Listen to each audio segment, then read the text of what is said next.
The Grateful Dead, a band that never really chased radio hits, yet somehow built one of the most passionate music communities in the world. What started as a small counterculture scene in San Francisco has now lasted more than 6 decades. And this year, Dead & Company are celebrating 60 years of the Grateful Dead with a massive show in Golden Gate Park. So I came to San Francisco to try and answer one question. Why is this band's culture unlike anything else in music?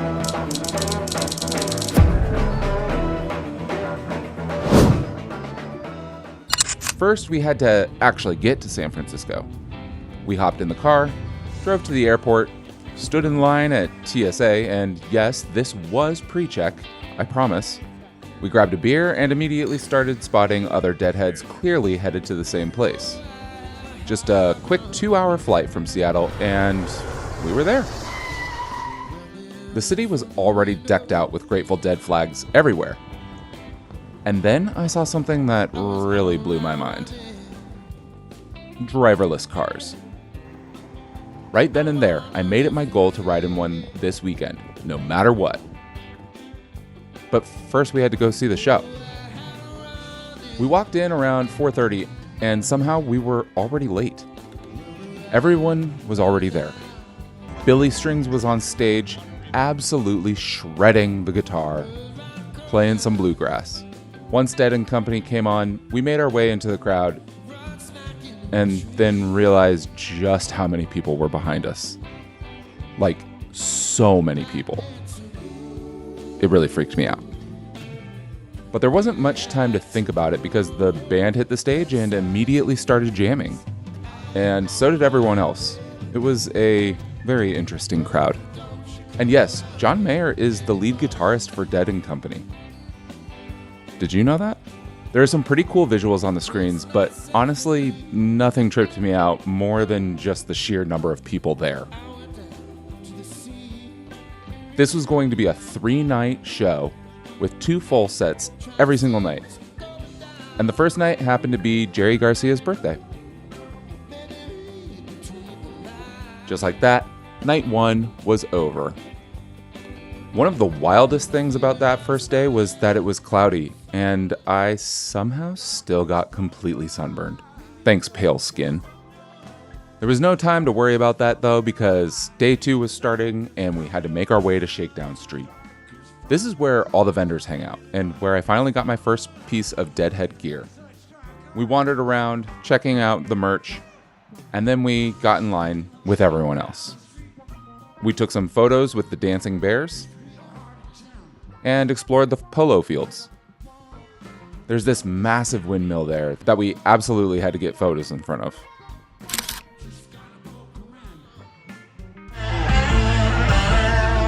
Then Sturgill Simpson opened the night, and once again, the opener completely tore the place down. We were standing right there, and the crowd just kept going. Dead & Co. came on stage, and that's when I noticed these little fires scattered all throughout the crowd. Tiny puffs of smoke everywhere. Turns out they sell the green stuff at the show, which I honestly did not expect. I didn't think that you would sell greenery in a concert venue. But those little fires were already going by the time Dead & Company took the stage. Everyone seemed completely locked into the music. John Mayer sounded great, Bobby Weir, still old, and the keyboard player, why do musicians always make the weirdest faces during solos? Either way, night 2 was in the books. Great lighting, great energy, and then we were out. But the night wasn't quite over there, because something amazing happened. We hopped into a Waymo. Hi, Spencer. It started talking to me. Howard from Waymo. Hello. Then it reminded me to wear my seatbelt, which was a little bit of a disappointment. Damn it. It was really weird at first, being in a car without a driver. And then you just kind of got used to it. So yeah, made our way back to our hotel. Before day 3, we headed to Haight-Ashbury. People were everywhere. street performers, vintage shops, and that lingering feeling of the summer of love from 1967. There were colorful shops and signs everywhere. And then we made our way to the Grateful Dead house, where, of course, there was a line to take a photo. And since we love lines, we jumped right in.